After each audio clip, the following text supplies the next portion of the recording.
I'm Nick Filardi. I'm Jason Thielbar. Welcome to the world's second finest podcast.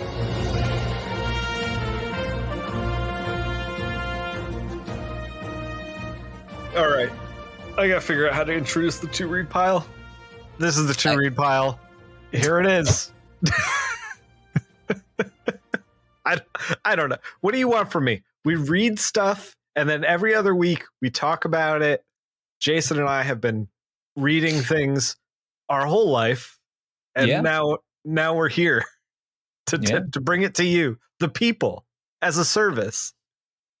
Additionally, this episode is also going to be on YouTube if you want to catch a little bit of art of whatever we're talking about, as well as if you wanted to buy it, there is Amazon affiliate links in the description that you can click and complete your purchase, have it shipped to your house. However, please hit up your local comic shop. That is always your best bet. Jason, what'd you read for this two read pile? Two things. One, continuing my Starman reading, which holy shit, I love this book a lot. I can't wait to I'm still reading it on the app. I can't wait to get some physical stuff, because I think once I'm done, I think my plan now is I'm just going to finish reading it on the app and then buy it physically. And then whenever I get the trades or omnibuses, however I buy it, I'll just read it again. Yeah. when it comes back, it's just, that's a ringing endorsement to be read twice back to back. Oh yeah, it's so good. So like, I just like wrote down a couple of my thoughts on it. I don't want to get like too into it, because I know the book, this whole series has been done for like almost 20 years at this point, I think. But like, I still don't want to like spoil a lot or whatever. So like, I'm not going to like the issues I've read since I last talked about it. Starman goes into space, which a psychic had already told him at some point he'll go into space. Okay. He opens up his so like the character himself, Jack Knight, is a I don't know how you would classify it, like junk dealer or something like that, or like he just like loves an antique dealer. Yeah, sort of. Yeah.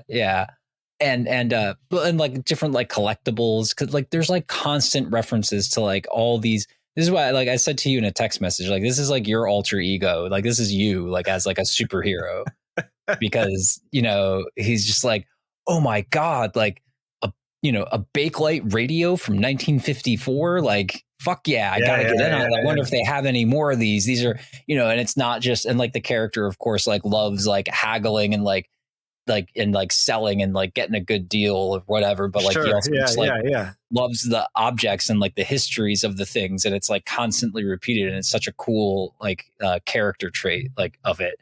And so like a while back, like at the beginning of the series, his store had gotten blown up, like the building had gotten blown up, and he like opened this like brand new one. He got this awesome store and like a cool old part of town and all of that.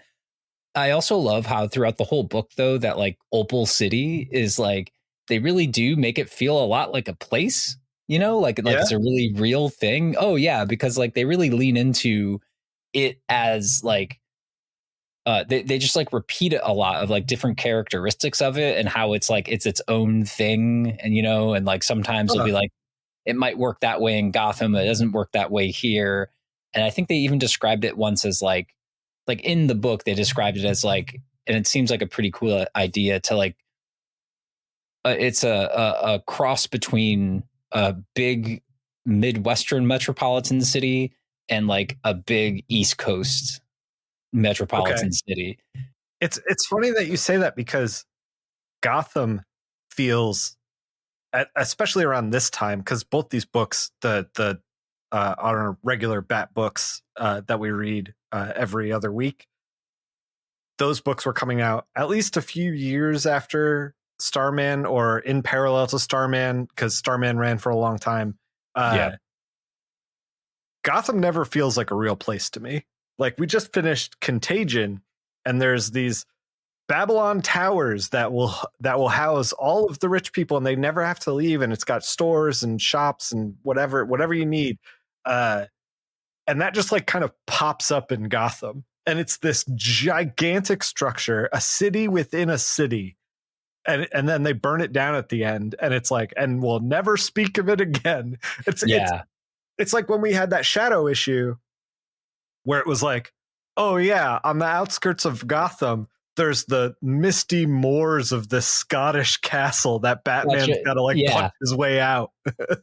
yeah, exactly. And like Opal City has like the like that their own like hinterlands, but like they don't ever talk about it as like I'm blanking on what they call it right now, but like you know, they don't ever talk about it in terms of that it's a part of the city. Like that's like the place where you go when the fair is in town because it's held out there, you know. So like so it's not like it's a separate place. Gotham to me feels like this liquid like thing of like whatever idea that you have, whatever you need for it, Gotham will provide. Yeah. Whereas like Opal, the way you're describing Opal City, it feels more concrete, feels more like a real place almost. Yeah, it does. And they do a lot of like flashback stories to like, they'll flash back to like sometimes like, cause there's this like cop family, the O'Dares, who was the Starman's dad, like, you know, made friends with a cop in the 40s and, you know, all his kids are cops, but like throughout the history, like all the O'Dares were like always like cops in the city. Right. But like, they also have these like other like lawmen, like story, like, so like they really could write a history of it. You know, which like I think like helps a lot too, because it's like, oh, here's what it was like at its founding, and here's a ghost pirate who was here before the founding of Opal City. Sure, you know, but and I heard you ask, why did Starman go into space? Well, he went into space because his girlfriend asked him to find her brother, essentially. Oh yeah, so you check space. Yeah. Look. Space is an ever expanding universe, and Earth is just like maybe 1% of it. Chances are he's in space. Chances are. Yeah. Another really thing I've been loving about this book is that there've been many starmen, many a starman, like not just like Jack Knight and his dad, but like there was Michael Thomas, the blue alien, who was the starman in the 70s. There's there was a Starman in the 90s for a bit before, you know, there's Starman on other planets. There's like this thing they're writing about where like whoever takes up the mantle is like, it's like a larger universal thing, you know? And, but the Starman or former Starman, Michael Thomas, the blue alien guy, before Jack Knight goes into space, Mikhail, I don't know how they spell it weird, so I'm not sure how you're supposed to pronounce it, but like he hears about this and he's like, I need to go into space too. Like I'm a fucking alien and I haven't been, you know, I need to go do this. And when Jack Knight meets up with Michael, he goes, or when you check in on Michael, he's talking to his boyfriend. And that's that's exactly how it's played though. It's just like, oh, he just has a boyfriend now, you know? And it's just not like doing like the 90s thing of like a boyfriend. What? Yeah. Or like I have something to tell you. I'm gay. Like everyone's just like, oh, all right. Yeah, cool. Your boyfriend you love. Sure. And then later on when they're in space, Jack Knight brings it up to him. He's like, yeah, Michael. He's like, I never knew you were gay. And he's like, Jack, I'm an alien. So like, that doesn't, you know, because Jack Knight was like, you said you had a wife before this, like a woman. And he's like, yeah, but my race, we don't, we're not like that. You know, we don't look at it like you guys do. You know, it's but also Jack Knight, his response is just like, yeah, all right, cool. You know, and then on to the, you know, it's just it's not a big deal because it's not like, he doesn't care. No one cares, you know? And I'm like, holy shit. Like in the 90s, this was written to handle that so well. Yeah. And I think overall, and then I'll shut up about Starman. Something that I really love about it, and I think something that's helping me like and I mentioned to you, give me I didn't realize my passion for how much I love comics had dimmed a bit. Because I've still read, I've never stopped reading comics. Yeah. But like there's the thing that infected me with it is that like when you're talking about like C tier Batman like characters, like whatever. Sure. Yeah. This book and I think James Robinson seems to have such a beautiful pure love for the DC C tier heroes, you know, Yeah. because Dude, there's just I gotta read this book. oh yeah. I have to read Starman. Yeah, there's these constant references to all these Alan Scott. They always meant like, you know, all these older like golden age heroes and stuff too, and all these like weird characters that they just turn like so human and like really like dig into it and like and are like no they are interesting. I know it might seem silly, like the powers are no they are Sure. but then sometimes it is just like, you know, guy with a bright shiny golden staff and a cape and like everyone's like fuck yeah, he's saving the day, you know, like it's just it's just so good. It's just really, really good. I can't wait to finish it, and I can't wait to go back through it again once I have those physical books. What's the other thing you read? In more current books, and what I bought at my local comic book shop is the second volume of I Hate This Place. Oh, and man. I think it's kind of perfect for spooky season. Yeah, definitely. Because I absolutely loved the first volume of of I Hate This Place. Yeah, we talked about it on the pod twice already. Yeah, because you brought it to the pod, and then I audited you and brought it myself. Really loved it. How does the second trade hold up compared to the first? Oh, really well. It's I'm pretty sure it's the conclusion of it. I don't know if they'll get back to it. You know, any more stories of it. Kyle Starks wrote a really heartfelt thank you in the back for like a bunch of people. Oh, that's and great. Yeah, like and like he even mentioned he's like he's like thanks to Shadowline for letting the funny guy do a horror book. You know, he mentioned how it was like really successful for him, but also just so like not what like he's known for, and like he just was obviously kind of nervous about it, and you know, how are people going to take it, and you know, and it's just Man, it's again it's funny. It's funny that you say that, because like none of those nerves come across in the writing at all. Like, oh no, like reading it, everything feels like confident and sure-footed. Like nothing really falls apart, at least from the first trade that I read. Yeah. To give a quick recap, it's essentially like this couple, Gertrude and Gabby, get this house that was left to Gabby, that her family left to her, and like it's just in this middle of nowhere place, and they think they can just, you know, they want to start a new life there, and just a bunch of wild shit happens. It's just a bunch of zombie ghosts, killer cryptids, aliens. Yeah. Oh yeah. All over. But the art is beautiful. And I think the best thing I can say about the book is that, like, honestly, I really, really hope that this creative team does something again. Cause like that's an automatic buy from me, you know, like just right away. I mean, I think that like, I want to read Kyle Stark's I've only ever read the other book of his, Sex Castle is the only other one. Oh, really? That I've read. Rock Candy Mountain, the hobo one, is very, very good. It's also 2 trades. Old Head is a Dracula basketball book that's really fucking great that I think you would love. You especially would love it. And then he just he's writing a book for DC called Peacemaker Tries Hard. And I read the first couple of issues.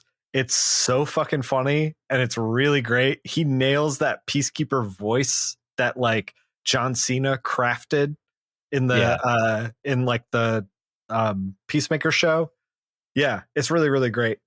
That's awesome. That's so good. And I think that like like I said, just like automatic buy from the art. Oh god, the art is just so, it's still just so really good. Great. It's so good. It's just so like And I think too, I think what I really enjoyed though about knowing that Kyle Starks is supposed to be, like he said in his thank you, like the funny guy, and he is, and he's very funny.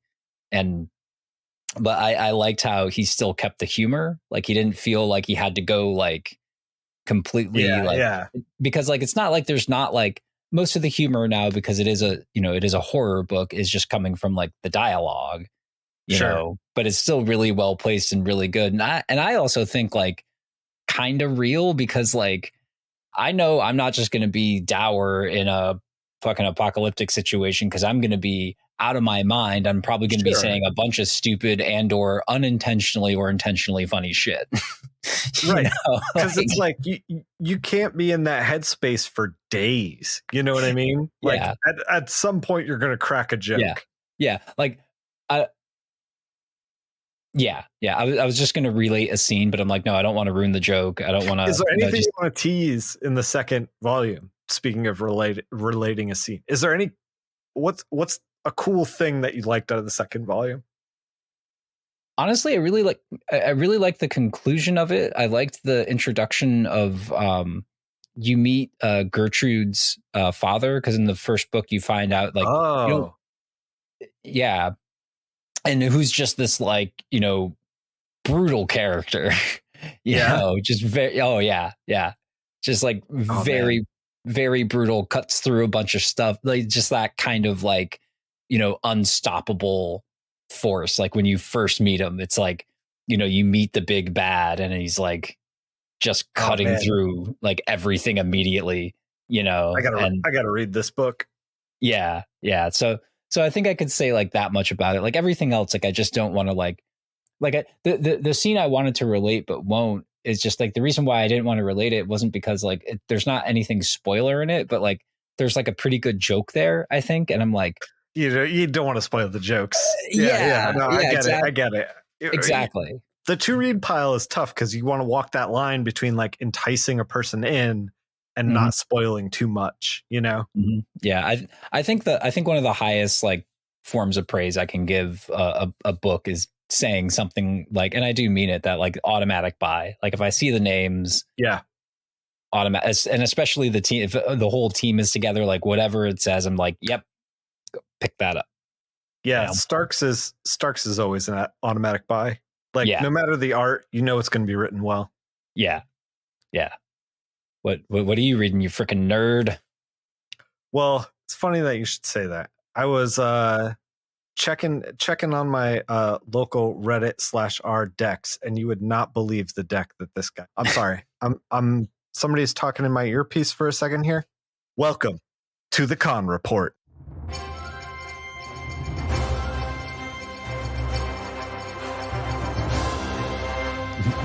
Jason, I went to Beer City Comic Con in Asheville and had a time. It was it's a local con for me, so I didn't, you know, spend any money, you know, being put up in a hotel or anything like that. So it was all profit, thank God, because listen to this shit, Jason. I'm listening. The guy who put the con on, apparently, so I noticed there was a comic convention the weekend before this comic convention in Asheville. So I asked this guy Johnny who put it on, I was like, did you put that one on too? I was like, that seems really weird. And he was like, no, apparently that's just like some asshole who like finds out when cons are booked and then books his own con like a weekend before to like try to snipe all the money out from underneath it. That's fucked up. Yeah. It's real fucked up. That's some dirty shit. God. Yeah. But the con was it was at the Cherokee Center in Asheville. It was 3 floors, which every time I work a con that has split levels, it's always diminishing returns because every single person who comes in the door does not visit every level. It's easy to be like, oh, I'm just missed Artist Alley, you know? Yeah. The other thing that was going on was there was a competing Pride event happening in Asheville at the time. And a lot of comic readers. Like I sold out of I brought a couple of DC Pride hardcovers and those sold. And it's like the people who participate in Pride and the people who read comics, there's a significant overlap. So yeah. Because of that, it was a little bit lower attendance, but the con itself was fucking great. There was like drinks everywhere, all kinds of beers on tap, real chill time. I met a lot of people from the area, a lot of like local artists and writers. Oh, cool. Yeah, I might have gotten roped into doing work for the Democratic Party in Asheville at some point by Andrew, who wrote he co-wrote Run with John Lewis, that box set. Yeah. Do you know about that? Yeah. So he's a local guy. He's up here in the mountains with me. And so we got to like finally chit chat. He also wrote Robin Truth and Justice, which is a little small story that he and I worked on. Oh, cool. That's cool. Yeah. So we got to finally like chit chat and like meet each other. I had a really fun time at the con. Sold a lot of The Realm. Didn't sell a lot of Umbrella Academy, which I thought was weird, but I was rolling with it. Happy to sell whatever anybody is interested in. I walked around the con. I usually try to find something at a con to pick up, to buy, that's like from an artist or like handmade or like a zine or something like that. Like you and I, like we go to cons and we look for like that stuff Weird that you shit. can't get in your comic shop, you know, like a little something off the beaten path. And so that's what I love about Mocha. This dude had a stand and he was doing all these woodblock prints, and I bought a giant print of Batman looking totally hideous, and it's just stamped on the bottom. It just says orphan. And I was like, yep, that's the one. That's coming home with me. Like, was that one of the ones that you sent to me? Yeah. All right, yeah. I got that guy's info. I'm gonna have to buy some shit. That's some that's some real good stuff. His name escapes me right now because the con was like 2.5 weeks ago.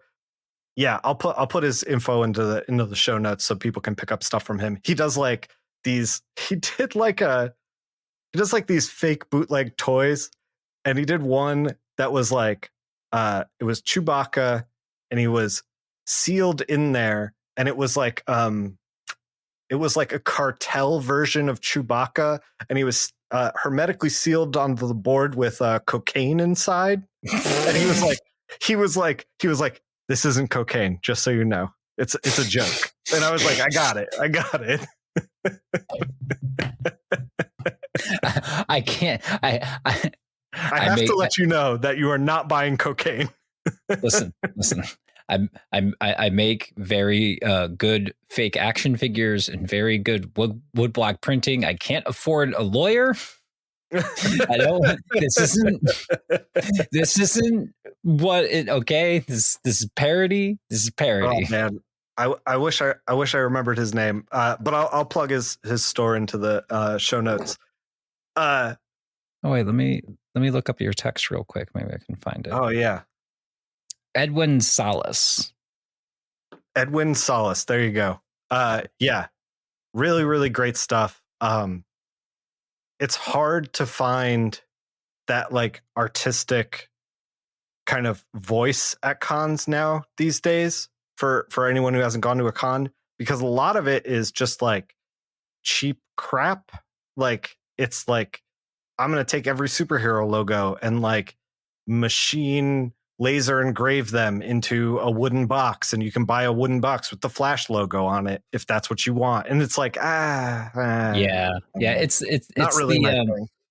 It's the like, and I apologize if anyone thinks I'm being too mean about this, but it's the Funko Popization of you know, it's just like, all right, I'm just gonna slap a fucking Flash logo on this shit. Yeah. And look at this. These nerds will lap it up. Yeah, that's $50. That's there's a mentality. Yeah. Sure. But I did read some comic books. Yeah. So as you know, Keith Giffen passed away. Yeah. Oh God, what a fucking legend! Just an absolute legend. I gotta read. I actually never read his Justice Society stuff, but I really Starman made me want to, and then now this is really making me want to dig into that. So I hadn't read basically anything Keith has done. He's like a giant hole in my comics knowledge. Not even Trencher? Not even Trencher? Let me get there. We're working up to Trencher, Jason. Okay, I'm sorry. Right now, as we speak, we're working up to Trencher. Apologize. Jumping the gun. You nailed it. You nailed it in one, though. Okay. So I wasn't sure where to start because he had such like a long career. And I went on the comic book subreddit on Reddit has a Discord as well. And they have a little room where you can just like ask for recommendations for something. So you can just like basically ask a bunch of nerds, be like, hey, if I was going to read Booster Gold, where would I start? And then somebody who knows about Booster Gold will chime in, basically. And so I went in there and I was like, hey, Keith Giffen passed away. I haven't read a lot of his stuff. Like, where do I start? And they were like, what you want to do is read Legion of Superheroes, Justice League International, Blue Beetle, Lobo. And I was like, you just recommended like 500 comics to me. Like, I can't, this isn't a recommendation. Like, what am I supposed to do with this? Yeah. You know what I mean? Here's his Wikipedia page and his bibliography. Right, exactly. And then they were like, just read whatever interests you. And I was like, well, is there anything that's like Keith Giffen-y, like extremely Keith Giffen? And people were like, oh, you probably want to read Trencher. So I picked up Trencher. Trencher is up there with like Ambush Bug and the Heckler as like the very like Keith Giffen kind of like sense of humor and style. And back when he was drawing, because after Trencher he stopped drawing and he was just writing and doing layouts occasionally, and that was it. Gotta get on some Ambush Bug. I've never read Ambush Bug. Yeah, neither have I. So anyway, let's talk about Keith just a little bit. So I read I didn't really know, but he had a lot of like he had a lot of baggage follow him through his career. Like fans were just like not really happy with his work, and they thought that he was swiping at some points. He started out very much as like a Kirby clone, and then became a Jose Munoz clone in the 80s. But like nobody was really reading European comic books, or I don't even know, is he Argentinian? I don't know. Anyway, his comic books were not readily available in the American market. So like his style changed a lot. And then I think people like were like, I still don't like this. Like the impression that I got from fans from doing some research is that like, even though his style had changed and grown, they were like, we still don't really like this. And then later they were like, oh, he's swiping from Jose. Whether he did or not, I have no idea. But he took basically what was happening there and then matured it, made it his own. Started doing these like densely packed layouts with like 12 panels, oftentimes like really strange shots in a row, you know, like almost to the point where it's like hard to follow, but not. It's like he like, if there's anything I've learned about this, is that he like rides that line when he's drawing something of like, you can tell what's going on and you almost can't. It's really interesting. Yeah. So someone on Twitter said this about Keith Giffen, and I just like absolutely agree that like they were like Keith Giffen was actually, and I think they were referencing a page from Trencher. They were like, Keith Giffen is actually the original Fort Thunder member. You know, and for anyone who doesn't know, like explain Fort Thunder. Fort Thunder, without getting too far into it, was this like sort of collective of like mostly RISD dropouts that like all lived in this like huge warehouse in Providence in the late 90s, early 2000s. They bore the great group Lightning Bolt, who's still around. Love me some Lightning Bolt. Mhm. But the drummer for Lightning Bolt, and like a lot of people in Fort Thunder, were also artists and comic book artists. They loved comic books, but they loved making their weird shit. And the drummer from Lightning Bolt, Brian Chippendale, God, why am I forgetting the name of one of his books? But anyway, his style is he's known for, and I saw him say this once. Someone was like, in an interview, someone was like, yeah, your artistic style looks like you're trying to just fill every square inch of that page with as many lines as you can. And he was like, yeah, pretty much. That's kind of, what, like, like I go for it. So like Fort Thunder, like artistically, like the comic side of it, like style that like sort of came out of it is that really like frenetic, just filled with just every tiny little line sort of style, So from this point where he was like drawing Superman in like the Jose Munoz style, he kind of like started to mature his art, and then also fans started to like respond to his humor a little bit better than his stuff that was very, very straight, like down the barrel superhero comics. So he started to lean into that more, and then ushered in the age of like the jokey Justice League, as the Bwahaha Justice League is what they call it. That's his thing, the Bwahaha.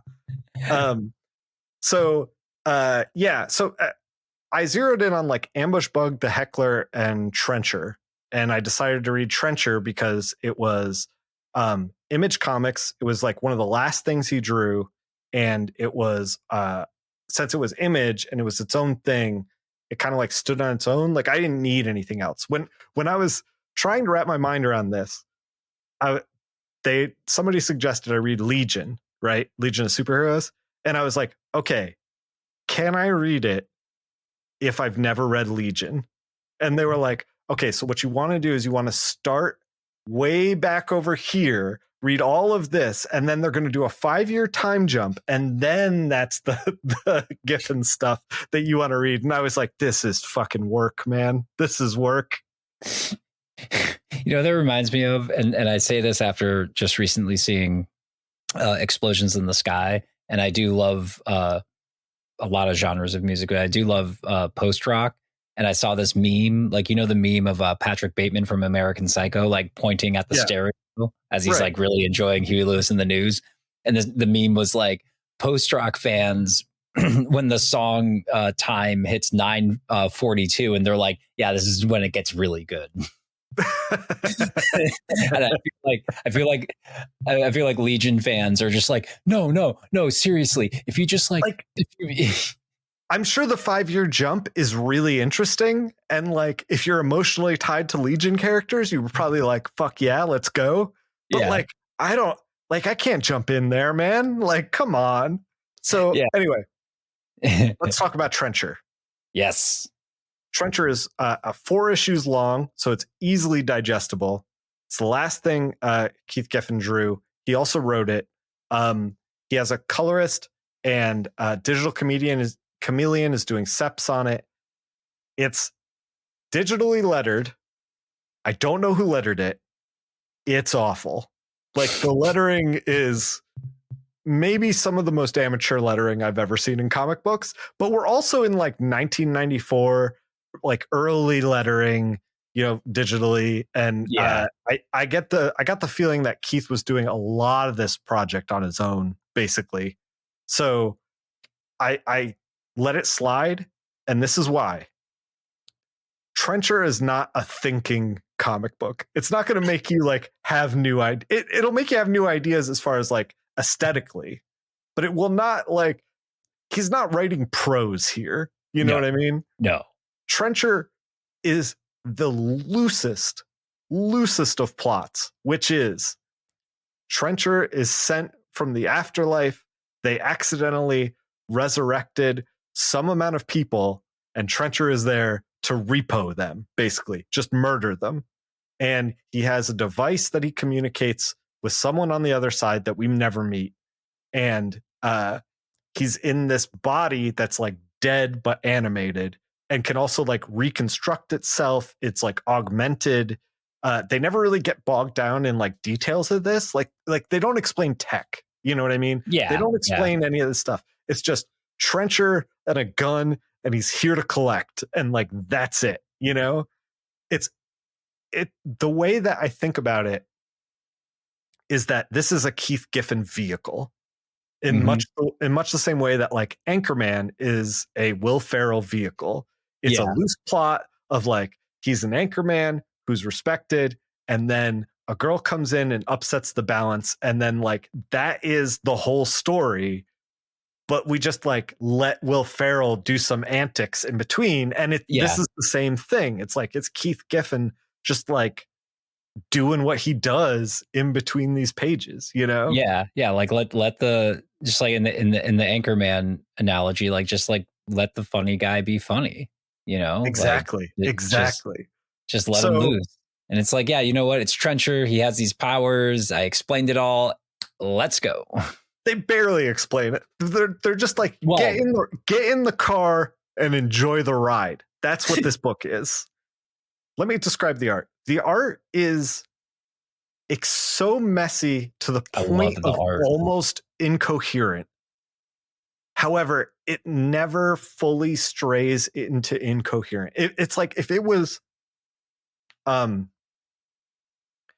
picked up some early 90s Jay Lee stuff, and it was totally incoherent. Like I couldn't read the book. Like I couldn't make sense of the thing. Yeah, that was Wildcat's trilogy, wasn't it? It was. It was. Yeah. I couldn't make sense of it. Like really tried to like read it, and I was like panel to panel, I have no idea what's going on. Trencher skirts that line so expertly that I was like, this is the shit. This is the shit right here. Where I'm like, what the hell is going on? And at the same time, I'm like, fuck yes, I think something's happening. Like something is always happening in Trencher. Yeah. He shoots into Earth, right? And he's like, the first guy he fights that he's gonna repo. And this is the thing, he's complaining that like, oh, everybody gets augments these days. They take a dig at like Cyborg Superman at some point because everyone's getting augments. And like they do a bit where, oh man, some of this stuff is like, again, to read pilot. I don't want to spoil things for you, but like, there are some like gags at DC Comics in there, and then there's like a lot of like image gags that are in there too. There's a poster in the background for a Spawn movie starring Eddie Murphy. There's like Trencher is that's great. Reconstructs himself by pretending really he's dead, and then like 24 hours later he's reconstructed. He kicks open the door of the morgue, like steps out, and he's buck naked, and he's got like a little sign over his dick that says "Sorry, ladies." And I was like, this is all very enjoyable. There's so much, there's like so many jokes, and there's so much humor in all like the backgrounds and stuff. At one point, Jason, there's like a big splash on the top of a page, and then another panel. And in the background of the third panel, there's an arrow pointing up, and it just says previous panel on it. And I was just like, that's a fucking good gag. That's a good gag. I love a gag. Keith Giffen always had his, I will say I only ever really read Trencher and Lobo, of his Lobo books. I think maybe a smattering of a few other things he wrote, but like the truly, as you were saying, really Keith Giffen-y stuff. Those were like the ones that like I remember really loving. I loved Trencher. Let me describe the art. The art is like if you took Eric Larson, right, and then you dipped a bunch of like fishing line in a little bit of ink, and then you threw it at the page. That's kind of what Trencher looks like. It's just lines everywhere to the point where it's borderline incoherent, but it never gets quite there. I used to stare at those books when I was a kid. I would bring them back out to like either read them, but I would just be like, catch myself just like staring at, because especially when I was like younger and I first encountered it, And I think I'd already known like Keith Geffen was a fan of him, like even then. Yeah. But like, but like I just like would just wonder at like, I'm like, how can you, it broke my brain that it could be that quote unquote sloppy, but like Right. engaging. I was like, what the hell is like, what is, So- you know, it was just really hard for me, especially then, to like get Yeah. why it was drawing me to it, you know? And the thing is too, is like, I think that Trencher looks like nothing else on the stands, reads like nothing else on the stands. It really stands out. If you were into comics at this time and you saw Trencher and you wanted a breath of fresh air, like Trencher was it, man. Like that's the book you wanted. And the thing is too, is like I felt like I was glad that I read this at 42 than reading it when it came out when I was a kid, because I think that I needed context and I needed to read more comics in order to appreciate Trencher and what it is. That's it needs context in order to be enjoyed. Yeah, that's true. You wouldn't really I wouldn't really hand Trencher to someone who I'm trying to get into comic books. No way. Yeah. Because like it's like you're not going to like this, and it's not going to make any sense. That's okay. So Trencher, the first guy he fights, has dual nose hairs that are powerful and can extend. They extend and they're drawn like Darkseid's Omega beams. Like his eye beams that like follow you. It's basically this guy, but his nostril hairs. And Trencher beats him by lighting his nostril hairs on fire, and they roll back like a fuse and then explode him. It's fucking great, Jason. It's fucking great. I don't want to. There's like some Elvis stuff. Supreme shows up at one point. Like it's just top to bottom, and it doesn't really have a satisfying ending. Like it felt like it could have gone on for more issues. I don't know why it was canceled, if it was canceled, but because the plot is so loose, you almost don't need an ending. Like you're there to just like enjoy the antics on the page more than anything else. Yeah. There likely wasn't like a grand design of like story of like, you know, that Keith Geffen wanted. It's like Trencher's going to be my magnum opus, and I'm gonna have there's mapped also out this deep story I want to tell. So because there's only 4 issues, there's not a lot of time to get letters and stuff like that. So Keith Geffen, instead of writing a letters page or like having text for a letters page, he made a comic of Trencher opening the mail and reading it in the comic. It's so fucking good, Jason. It's just great. Man. It's just great, man. Everyone should read Trencher. And just as like, and I'm sure if you're listening to this, you've by now obviously heard about Keith Geffen passing, and probably also heard about the last thing he posted on his Facebook, apparently. Oh yeah. or that he got his family to post for him. I told them I was sick. Anything to get out of going to New York City Comic Con. Blah ha ha. Yeah. And then he wrote Keith Geffen 2023. Like his death dates. Yeah, his birth year and his death. Yeah. What an absolute legend. God, I hope that like whenever that time comes for me, I can have some kind of humor or something, you know, right. Like still intact. Yeah. Like that's just legend. But yeah, Trencher's great. Lobo's great. I gotta read Ambush Bug. Ambush Bug. I think that I'm going to try to track down some more Keith Geffen stuff. Obviously, he's very well known for Justice League and Lobo, especially. Those two are like his big ones. And Legion. Legion is going to take a while for me to dip into, if I ever. And then the Justice League stuff, I got to find like a good jumping on point. And the Lobo stuff, there's like a 4-issue arc that I hear. It's like Infanticide is the arc that like he did that everyone was recommending. But before I do any of that, I think I'm going to try to track down as much Ambush Bug and the Heckler as I can. Heckler was apparently pitched as Bugs Bunny in the DC universe, and I'm interested to see how that shakes out.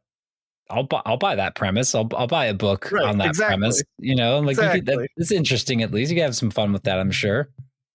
You know, I have always wanted to read though to his Justice League because I've always heard really good things about it. Yeah. You know, and especially like those iconic covers that get parodied all the time now. You know, the Kevin Maguire covers. Yeah. The arms folded and everyone like looking like for like the cameras looking down. You know. Yeah. Right. Yeah. Like, man. What a career! What a career! God damn, and an outpouring too. Like you see, like everybody, like that's like, you know, I saw a lot of it. For the controversy that he had and the fan reaction, I never from knew like about the 70s and 80s, like you would think that he would be like I don't know, marred in this stuff for his whole career, but he just like, I don't know, he just kept going. He's just like, whatever, I'm gonna make comics for me, you know? Yeah, I think sometimes like, you know, I think sometimes panel swiping or like what especially fans think are panel swiping is like. I sometimes think of it like when comedy fans like think that like some stand-up is joke stealing, and it's like sometimes sure, but also like a lot of times like it's like, oh, this guy stole a panel from the like, look, it's just the exact same, and it's like, yeah, they were using the same reference photo, man. Like what? Yeah. You know what I mean? Like they're on deadlines. Like we've talked about panel swiping stuff before on this pod, and I don't care. Like, if the comic I'm reading is good, even if the whole thing is swiped, like this is the thing is you can't swipe an entire comic book. Like to make a comic book, you have to do some of your original drawing in there. And like if you're doing that, then like more power to you. You know, like there's no amount of swiping that's ever going to keep me from enjoying a comic book. Yeah. And that's kind of the long and short of it for me. Yeah, exactly. I mean, I could talk more about it because like I think it is parallel to like the way a lot of people think about music and stuff, but that's a different conversation and a different I find too that people who usually really care about this stuff are not necessarily creative people themselves. Like they haven't made a whole lot. They've been consuming a lot of stuff and they have opinions, oftentimes strong opinions, but you know, I'm not trying to slight them. Usually they are pretty knowledgeable about things, but there's something that happens in the creative process that people fail to grasp unless they've done it. You know what I think it is I think that like, that's a very good point. And I think what's at the heart of that is that the people haven't really done like, whether it's a comic book, making a movie, like writing a book, like whatever it is, like people who haven't done that thing, assume a sort of purity to it. You know, they assume that the best stuff is like the purest stuff, but like it's cliche at this point. But there's that saying that like, you know, good artists borrow, great artists steal outright. You know, because like it's brought up all the time with like you know, think what you want about his movies, but like people are like, oh well, Tarantino only like it's essentially he's just like ripping off like whatever. It's like, no, he's blatantly showing you like the stuff he's like taking this from. Star Wars is the Seven Samurai. Like I don't know. Yeah, it's Kurosawa up and down. Yeah, and like and everybody is all like, you know, but the people in the actual industries are like, oh, that's fucking awesome. Like, oh look, that's cool. Exactly. Oh look this Tarantino fucking loves Lady Snowblood. This is so cool. Like, you know, the people who made Lady Snowblood were probably like, oh, this is like. The thing is, too, is like, for me, it feels like when a swipe or a homage or you're just influenced by something. When it works well, no one complains. And when it falls flat, then people try to be like, well, I'm going to pick it apart a little bit. You know what I mean? Yeah. Or like, then it starts to kind of go sideways, and it's like, oh, the swiping wasn't the problem. That was just something that you understand in the creative process, or you identified. And it's like the problem was with the core whole thing. You know what I mean? Yeah. It's like it's like I'll always get confused on the first few notes if I hear like if the radio is playing in some place, if I hear the first few opening notes of either Aerosmith's Dream On or No Doubt's Don't Speak, because they both begin with that very soft dun, dun, dun, dun, and it's just like, yeah, there's only so many notes, man. We're all playing a guitar. Like, have you heard last anecdote for the two read? Because we do have to wrap it up. Yeah. Have you heard that there was like a couple of guys who got together and then they realized, okay, music only has so many notes together that you can possibly do. And so they were like, we're going to get a computer to put together every single note combination you could ever do. Right. And then they were like, and we're going to take that and we're going to put it into the Creative Commons so that anybody can make anything. and that like nobody like try to sue each other. It was like their like weird solution to like this odd problem that like I don't know, people seem to have with art. Yeah.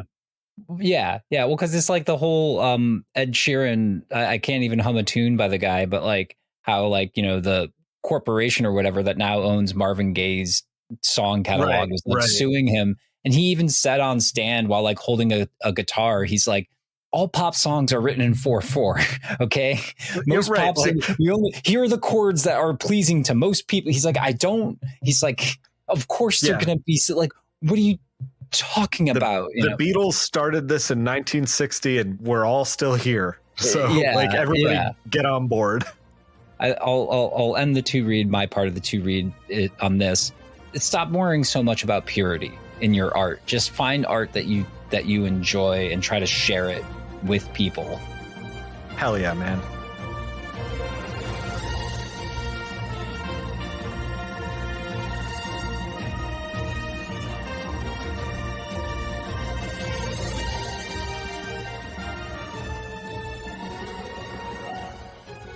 Jason. Nick. Where can people find you? They can still find me glued to the screen, doom scrolling on the Twitters at King of Black Acid. Also on Blue Sky at King Black Acid. I'm going to try to spin that up a bit more. I want to try to see if we can get a show page on Blue Sky just to have something I tried to get a second account on there, and because I had this idea for maybe I shouldn't talk about this, but it's not going to make money. It's a dumb social media thing. I was like, every time my wife pauses the show we're watching, I'm going to take a quick picture of it and post it on an account that says my wife paused it. And it's whatever it is that we're watching. I think that is an interest to absolutely no one but me, but I thought it would be fun and a way to kind of catalog what we've been watching through the years, I support that. I think that's really funny too, but I support that. I wanted to do that on Blue Sky, but you have to have like a separate email address in order to like get a second account kind of thing. They're still trying to keep it limited to multiple. Yeah. I'm on Blue Sky, by the way. You can find me at linktree.com/Nickfil. We can find all of my links to every relevant place. I've been posting on Blue Sky and Twitter.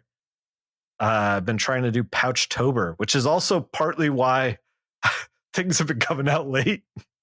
Like the YouTube stuff's been coming out late, and I haven't really been doing a whole lot of games with buds or streaming at all because I've just been doing Pouchtober and trying to do the prompt. I'm 3 prompts behind, 4 for today because I'm not drawing currently. Still, it's a pretty good clip, man. Yeah. I'm moving pretty well. We're almost halfway with it. So my goal was to do 20 of 30, and I'm definitely going to hit that. So I'm wondering if maybe in November I just do the ones that I missed, but I kind of skipped a few because I was like, I don't really care for bad rock. I don't really want to draw bad rock. Yeah. I don't know. Yeah. I don't know. Anyway, you can find that stuff all up on twitter.com/Nickfil and Nickfil on Blue Sky. Or you can find those links down below or at linktree.com/Nickfil. Thanks for listening. Yeah. Thank you so much.